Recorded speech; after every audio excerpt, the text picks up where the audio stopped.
तो hello everyone, मैं शनि और स्वागत है आप सभी को डबल एस स्टडी ग्रुप में। जैसे आप देख रहे हैं कि आज हम लोग सीखेंगे कि केमिकल इक्वेशंस को बैलेंस कैसे करते हैं। तो मैंने टॉपिक लिख दिया कि how to balance chemical equations. तो आप देख सकते हैं reactant side Fe plus H2O then we get Fe3O4 plus H2। ये रिएक्टेंट है और ये प्रोडक्ट है। तो सबसे पहले हम सभी एटम्स के सामने ब्रैकेट लगाएंगे। तो ब्रैकेट लगाने के बाद ही हम इसको बैलेंस करेंगे। जैसे आप देख रहे हैं यहाँ 3 Fe है प्रोडक्ट साइड, लेकिन इधर एक ही Fe है। तो यहाँ हम मल्टीप्लाई कर देते हैं 3 से रिएक्टेंट साइड, ताकि 3 Fe इधर भी हो जाए और इधर भी हो जाए 3 Fe। तो जब यहाँ मल्टीप्लाई किए 3 Fe और इधर भी 3 Fe है, यहाँ O 4 है और इस साइड O ओनली 1 है। देख सकते हैं आप 1 O है, इधर 4 O है।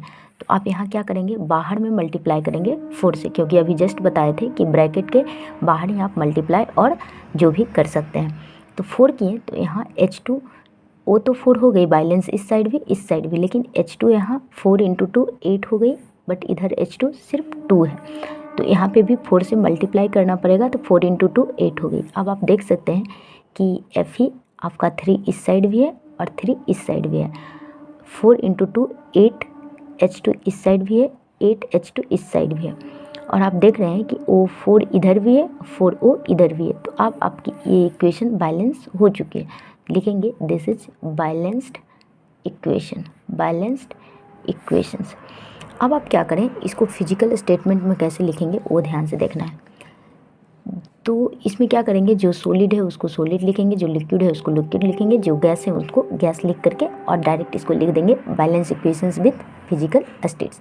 वैसे ही मैं एग्जांपल नंबर 2 को बैलेंस करती हूँ।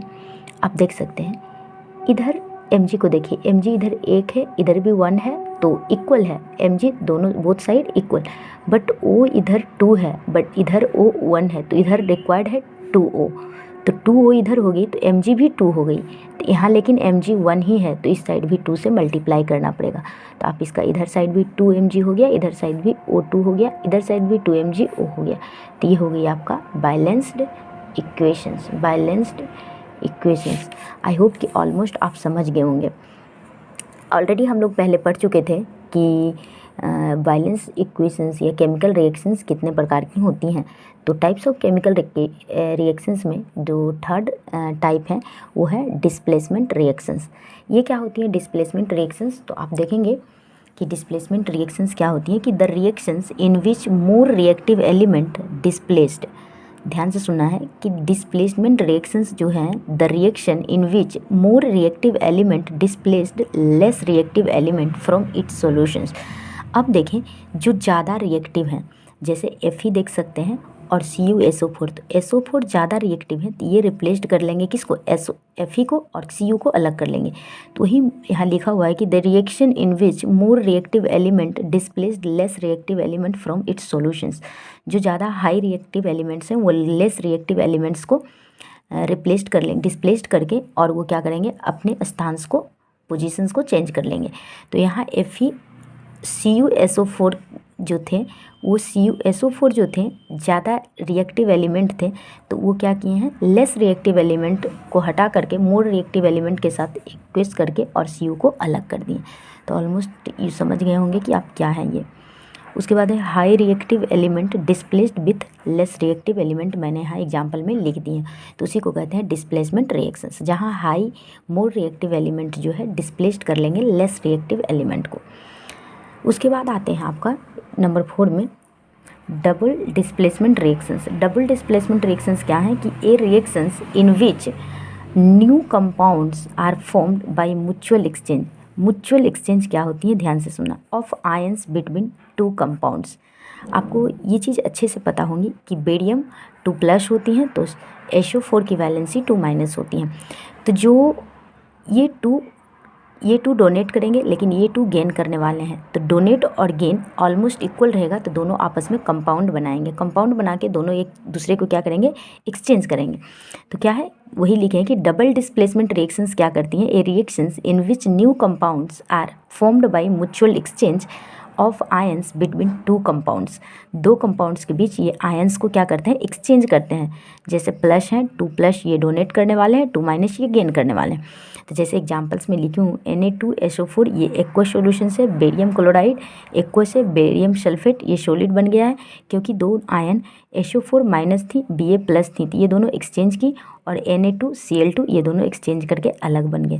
तो इधर से sodium sulphate when reactant with barium chloride then we get barium sulphate with sodium chloride. तो वही हमने यहाँ लिखे हैं। तो इसी को कहते हैं कि डबल डिस्प्लेसमेंट रिएक्शंस। तो आई होप कि आप समझ गए होंगे कि डबल डिस्प्लेसमेंट रिएक्शंस क्या हैं।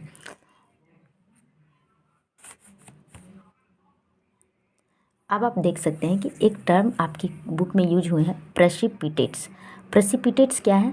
तो it is an insoluble solid that emerges from a liquid solutions. ये इनसोल्यूबल है, ये इनसोल्यूबल है, ये कभी घुलता नहीं है। तो अब आप देख रहे होंगे एक टर्म आपकी बुक में यूज हुए है, प्रेसिपिटेट्स। ये है it is an insoluble solid that emerges from a liquid solutions. ये कहाँ से इमर्ज होती हैं? ये लिक्विड सॉल्यूशन से इमर्ज होती हैं। जैसे ये इनसोल्यूबल है, ये घुलता नहीं है। तो आप समझ गए होंगे कि प्रेसिपिटेट्स है क्या।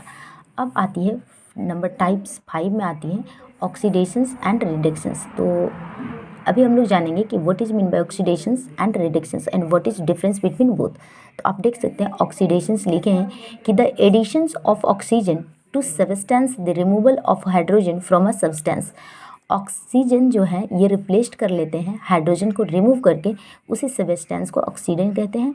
जैसे एग्जांपल हमने यहाँ दिया है कि 2Cu + O2 then we get 2Cu। O2 यहाँ क्या किया है? इसको रिप्लेस्ड कर लिया है, रिप्लेस्ड करके यहाँ CuO बन गया। यहाँ अलग अलग थे लेकिन यहाँ रिप्लेस्ड करके O आ गए इसके साथ। तो ये क्या हुआ? ये ऑक्सीडेशन हुआ। तो एस टाइप रिएक्शंस को कहेंगे ऑक्सीडेशन ऑक्सीडेशन। उसके बाद जब जाते हैं रिडक्शंस में, the addition of hydrogen to substance the removal of oxygen from a substance. जैसे देख रहे हैं कि CuO जब H2 के साथ रिएक्ट करता है तो Cu अलग हो जाता है, O H2O के साथ रिएक्ट कर लेता है। यानी जब ऑक्सीजन जो है रिमूवल हाइड्रोजन के साथ रिएक्ट करके वो अलग हो जाता है तो इसको कहते हैं रिडक्शंस। तो ऑलमोस्ट आप समझ गए होंगे कि ऑक्सीडेशन क्या है और रिडक्शंस क्या है। उसके बाद आती है टर्म की effect of oxidations in daily life. Oxidation जो इफ़ेक्ट हो रही है डेली लाइफ पे, ये क्या है? तो सबसे पहले आता है नंबर 1 में, एग्जाम्स में ऑलमोस्ट हमेशा पूछते हैं, भी आई है कि what is effect of oxidations in daily life. तो सबसे पहला है कोरोशन। कोरोशन क्या होता है कि when a metal is exposed to substance such as moisture, air, water और एसिड। पूछेगा एग्जाम में कि corrosion, what are the things react with corrosions या एक्सपोज विथ कोरोशंस। तो वो क्या है? Moisture, air, water, acid. तो कहते हैं कि एक मेटल, जब मेटल जैसे हो गया आयरन, कॉपर, ये सब मॉइस्चर, एयर, वाटर और एसिड के कॉन्टैक्ट्स में आते हैं, कुछ दिन आप एयर में खुला छोड़ दो आयरन को तो जंग लगना स्टार्ट हो जाती है, रस्टिंग होना। तो आप क्या कहेंगे कि when a metal is exposed to substance such as moisture, ये अगर ज़्यादा मॉइस्चर के कांटेक्ट में रहने लगे और एयर के और वाटर के और एसिड के, ज़्यादा दिन तक आप इस चीज़ में इसको कांटेक्ट में रखेंगे इस मेटल को, तो क्या होगा? Some time a layer of oxide is formed which is weakens the metal, hence metal said to be corroded. तो क्या करता है, जब ज़्यादा दिन तक उसको मॉइस्चर में या पानी में आप लोहे को छोड़ देंगे तो जंग लगना स्टार्ट हो जाएगा और वो क्या होगा? एक लेयर फॉर्म करेगा, जिस लेयर से वो क्या होंगे? वो लोहे कमज़ोर हो जाएंगे। जैसे ही कमज़ोर होंगे तो उसी को कहते हैं कोरोड। जैसे कहते हैं कि रस्टिंग ऑफ आयरन, एग्जाम्पल्स में मैंने दी हैं, black coating on silver, silver पे ब्लैक कोटिंग होना, आयरन में जंग लगना, और कॉपर पे ग्रीन कोटिंग, हरा लेयर बनना। और ये सबको कैसे बचा सकते हैं? तो पेंटिंग और ग्रेजिंग से, पेंट करके और ग्रेजिंग करके हम लोग इसको बचा सकते हैं। तो पूछेगा कि what is the remedy to save corrosion of metals. तो कोरोशन ऑफ मेटल्स की जो रेमेडी है वो है पेंटिंग और ग्रेजिंग। पेंटिंग और ग्रेजिंग करके हम अपने मेटल्स को बचा सकते हैं। उसके बाद आती है आपका रैंसिडिटी। तो what is mean bye rancidity? Number 2 में है। इफेक्ट दो है, एक कोरोशन और एक रैंसिडिटी। रैंसिडिटी क्या है? The oxidations of fats and oils when exposed to air. जब ऑक्सीडेशंस, ये जो फैट्स और भोजन जो हैं, ये जब एयर को कंटेंट में जब ये हवा की संपर्क में आती हैं तो इज नोन एज रेंसिडिटी, ये रेंसिडिटी हो जाती है। It leads to bad smell, जो कि खराब स्मेल आने लगती है भोजन से, और बैड टेस्ट, और ख़राब टेस्ट आने लगती है। तो याद रखें कि जो आपकी रेंसिडिटी है ये आपके भोजन में पाए जाते हैं, और जो कोरोशंस है ये आपके मेटल्स में पाए जाते हैं। जो रेंसिडिटी है ये आपके फूड में पाए जाते हैं, जो वाइल की वजह से ये क्या होते हैं, ये अपना हवा या एयर के संपर्क में कांटेक्ट में आने से ये अपना स्मेल और ये खो देते हैं, और गंदे स्मेल और इसके वजह से फूड की भी टेस्ट ख़राब हो जाती है। और अगला है आपका chemical reaction also classified on the basis of temperature. पूछेगा कि what is according to temperature what is classifications of chemical reactions. तो according to temperature chemical reactions classified into 2 types. क्या क्या है, एक्सोथर्मिक रिएक्शंस और इंडोथर्मिक रिएक्शंस। तो आप याद करेंगे कि according to temperature it's classified into 2 types, exothermic, endothermic. तो एक्सोथर्मिक क्या है कि reactions in which heat is released along with formation of product called exothermic reaction. जब हीट रिलीज होती है रिएक्शंस के साथ तो उसको कहते हैं एक्सोथर्मिक। जहाँ एक्सोथर्मिक की नाम आएगी that is releasing of heat. जैसे एग्जाम्पल में है बर्निंग ऑफ नेचुरल गैस। पूछेगा आपका एग्जाम्पल्स भी, ये भी आई हैं आपके।